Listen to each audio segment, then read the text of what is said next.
Hello everyone and welcome back for some more Drag Race gossip, secrets and drama. We have a lot of backstage drama to talk about today, including Trixie Mattel and Kim Chi's Twitter feud, why Adore Delano really left All Stars 2, and Alyssa Edwards punched Trinity The Tuck in the face. All that and more coming up in today's video, so let's get started. Trixie Mattel and Kim Chi's Twitter feud. As many of you probably know, Trixie Mattel, who appeared on Season 7 and All Stars 3, is good friends with Season 8 contestant Kim Chi. Over the years, Trixie has said that Kim Chi got Trixie her first gig in Chicago, and Trixie used to sleep on Kim Chi's sofa after they did a gig together. The two of them have collabed several times, including on Trixie's YouTube channel. And their friendship came up on Season 8 of Drag Race during Untucked, where Trixie appeared and gave Kim a video message. And fellow Season 8 contestant Acid Betty made several rude comments about Trixie, including calling her makeup ugly. Kim Chi defended Trixie, and this Untucked moment led to the infamous moment during the Season 8 finale where Trixie Mattel confronted Acid Betty and said, quote, "Did you or did you not come for me in Untucked? I'll take my answer in the parking lot." But the other day on Twitter, Trixie and Kim Chi appeared to start feuding. It all started when Kim Chi tweeted saying, quote, "People do change after all. I am not surprised, just disappointed. I will reveal the truth to everyone soon. Karma is a B and so are you, at Trixie Mattel." And Trixie then tweeted back saying, quote, "You love to play the victim while riding high on a moral horse, but everyone can see through you. You're not as sleek as you think. I have the receipts and you're the one that's going down from this, at Kim Chi Chic." And several other Drag Race contestants such as Shea Coulee responded to this. For example, Shea said, quote, "Wait, this can't be what I think it's about, ... I thought y'all kissed and made up." And Shea also said, quote, "Can y'all please stop? There is a better way to do this." Trixie then tweeted saying, quote, "Can someone make me a Kim Chi burn book, do not trust her meme, so I can post it as my own creation, thank you." And this was followed up by this post that said, quote, "At Kim Chi Chic, I'm ready to let people know who you really are." Kim Chi then tweeted a photo of Trixie Mattel saying, quote, "I can't believe you've got everyone fooled for this long, at Trixie Mattel. Once I reveal your truth, you will be done for. Start counting your days." And the two of them are reportedly not following each other anymore on social media. And this story even made news, with several media outlets posting stories about it. However, this Twitter feud may not be real, and a lot of people on Twitter think that this is fake and is just a publicity stunt. If you read the comments under their tweets, the majority of people seem to think this is a stunt and it's going to promote their new makeup line. For example, Drag Race contestant and judge Brooklyn Heights said, quote, "Cool, so when does the collab drop?" And another Twitter user said, quote, "Nobody believes this is a real fight, lol. Stop it and just shove whatever item you're trying to sell us down our throats and let's keep it moving."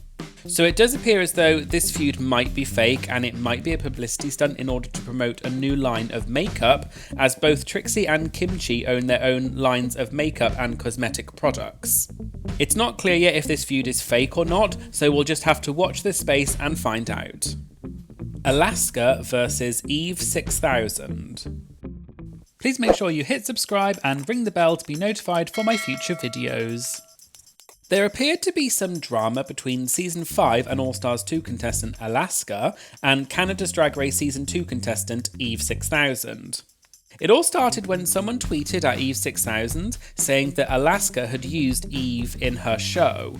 Eve then responded to this tweet saying, quote, "Not this and she still doesn't follow me, LMAO. I hate American queens."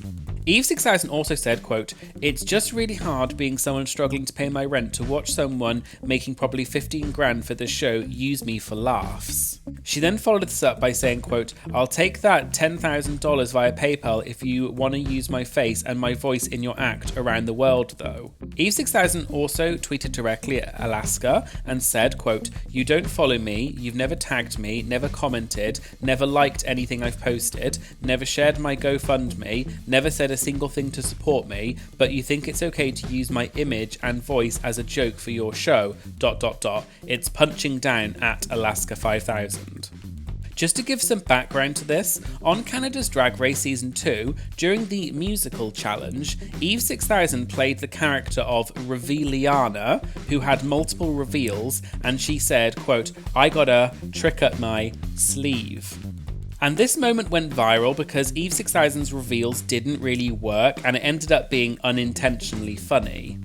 Anyway, a video then surfaced of Alaska at a live performance where she addressed the situation. Alaska said that she had a reveal as part of her show, so she thought it would be cool to use Eve 6000's audio of "I got a trick up my sleeve" in her show. And this is what sparked Eve 6000's reaction. Later in the video at the live performance, Alaska asked for her phone on stage and said, quote, "I'm going to follow her on Twitter right now." And after that, Alaska says, quote, "Here's the real tea. She," meaning Eve 6000, "is transitioning and has a GoFundMe and I want all of us to go on there. I want to get her to her goal." And Alaska says she's going to buy lots of Eve 6000 merch. Alaska also reportedly made a $1,000 donation to Eve 6000's GoFundMe. Eve 6000 then seemingly apologised on Twitter, where she tweeted in a series of posts. She said, quote, "Y'all, I'm a very sensitive person lately because of the whole drag race experience was literally heartbreaking for me, and most of my cast has said the exact same thing.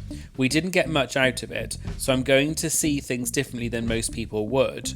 If I were making money and booked and blessed, I would be happy to be referenced whenever. But it just hasn't been like that, so it's hard for me to watch very, very successful people use my moment in ways that I don't have the opportunity to. I still think my feelings were valid on the subject, but I do think my reaction was a little bit over the big top. And for that I am sorry at Alaska 5000. Thank you very much for your support to my GoFundMe and my merch. I will always be a fan." Why Adore Delano really left All Stars 2. Adore Delano, who originally appeared on Season 6, was a fan favourite when she appeared on All Stars 2, and many people were very excited to see her on All Stars. However, as anyone who watched All Stars 2 will know, Adore voluntarily left the competition during episode 2 following an emotional conversation with RuPaul in the workroom. During the reunion episode at the end of the season, Adore was asked why she left the competition, and she said that she was, quote, "embarrassed" and that she shouldn't have done that. Adore said that one of the main reasons she left the show was because she didn't like being judged on her style of drag, and she also felt that Judge Michelle Visage had been overly harsh during her critiques on episode 1. In fact, on the show, Adore and Michelle had a backstage conversation in which Adore confronted Michelle and Michelle apologised. However, that might not have been the only reason why Adore decided to leave All Stars 2. In a live video, which was posted during the airing of All Stars 2, Adore actually spilled some tea about what happened during All Stars 2. Adore explained that she was going through a period of, quote, "really dark depression," and it was during that time that she was offered to take part in All Stars 2. She said that she was, quote, "hesitant to take part because she knew she was going to be critiqued, and she also spent a lot of money on her outfits, but she ultimately decided to say yes." And Adore then went on to say that it was in fact the guest star in episode 1, Raven Simone, that actually really got to her, not just Michelle. Adore said, quote, "It wasn't all Michelle. The reason why I was super hypersensitive about the whole sitch was that I was getting it from everywhere. It wasn't just Michelle, it actually started with Raven Simone." Adore then went on to say that Raven said something that, quote, "touched home and made me feel super sensitive and it made me super mad." Adore added, quote, "The thing that hurt my feelings was Raven. She said something super gross. I've worked too hard to be talked to like a weird-ass amateur by Raven Simone." Adore also once tweeted saying, quote, "I regret 80% of what comes out of my mouth at times, usually followed by a cringe shoulder gig, but one thing still remains true.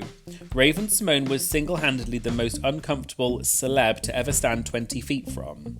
And Adore has also made several other comments about Raven on Twitter. For example, in a Twitter feed where someone mentioned Raven, Adore said, quote, "She's honestly gross." Quote, "Like, you guys, please trust me when I say I'm the easiest to chill with and Raven was honestly disgusting." And Adore also said, quote, "She was so mean from the beginning. I smiled and she looked at me like, don't smile at royalty. F that." Make sure you check out my Patreon, where I offer exclusive member benefits such as shoutouts in my videos, chat community, and sending one-to-one messages with me, and also exclusive content. Check out patreon.com/dragteaserved or use the link in the bio to sign up. I hope to see you all there and welcome you to the Drag Tea Served family. Alyssa Edwards punched Trinity the Tuck. So, an unexpected piece of backstage tea came out during a viewing party at Roscoe's this week, where Alyssa Edwards talked about a moment when she punched Trinity the Tuck in the face. At the viewing party, Alyssa was one of the guests, along with Monet Exchange. One of the hosts, Batty Davis, asked, quote, what had happened on the Christmas tour, and Trinity was there. Alyssa then said, quote, everyone is getting their phones out, messy, messy, messy. Monet then said, quote, this was Christmas 2019, I came on the tour, ... And then Alyssa interrupted Monet and said, quote, girl, just call the bull beep out. I punched a lady in the effing mouth.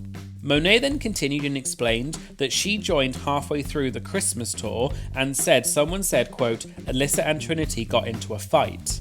Monet said that Bob the Drag Queen also brought up the subject on their podcast recently. Alyssa then explained what happened and said, quote, I'm a teacher, a leader and a mentor, and I do not condone violence. She explained that they were backstage and the queens were partaking in, quote, adult beverages, and, quote, one thing led to another and I was like, girl, okay, it was fun, get off me, no, triggers, no. And apparently Latrice Royale said, quote, sister, whoa, mesquite bee.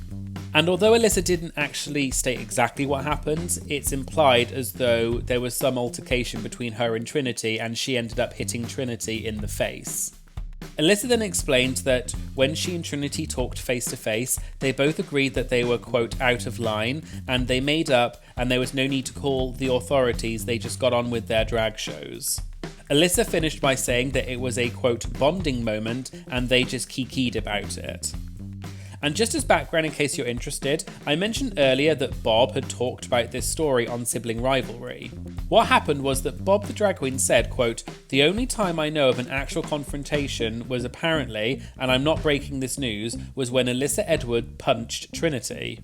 Bob then went on to say that Trinity talked about it on stage during the show, and every time Trinity and Alyssa would cross each other on stage, Trinity would joke and say, quote, don't hit me again. Throughout the conversation, Monet was just smiling and it seemed as though she just didn't want to talk about it, and she kind of denied that she knew anything about it. Bob tried to justify why he had brought up this story by saying that Trinity had already talked about it and this wasn't a secret, but Monet just didn't say anything back to that. This then caused Bob the Drag Queen to joke at Monet and call her a, quote, lying ass, and, quote, the way you will save face is fake, you're a fake ass. Trinity herself also mentioned the subject on Twitter, where she tweeted saying, quote, maybe I'll tell full tea on the punch emoji one day, it wasn't exactly as described in that video. And then Trinity followed up by saying, quote, well, we are talking about Alyssa here, rules don't apply to her. So, there you go. There was some more juicy drama from backstage in the world of RuPaul's Drag Race. Did you know about this drama already? And which drama were you the most shocked by? Let me know in the comments. As usual, please make sure you subscribe to my channel if you liked this video. And if you could please like, comment or share this video, it would really help to boost the algorithm and promote my video to more people. It's a quick and easy way to show support for my channel and I'd really appreciate it. Please make sure you also follow me on Instagram, where I post exclusive Did You Know fun facts, and I also post interactive quizzes and polls in my Instagram stories, where you can also interact with other Drag Race queens and look at their replies. So make sure you follow me at DragTeaServed on Instagram for some extra content that you won't see on YouTube. Thanks for watching, and I hope you'll join me again in future videos. Thank you, bye!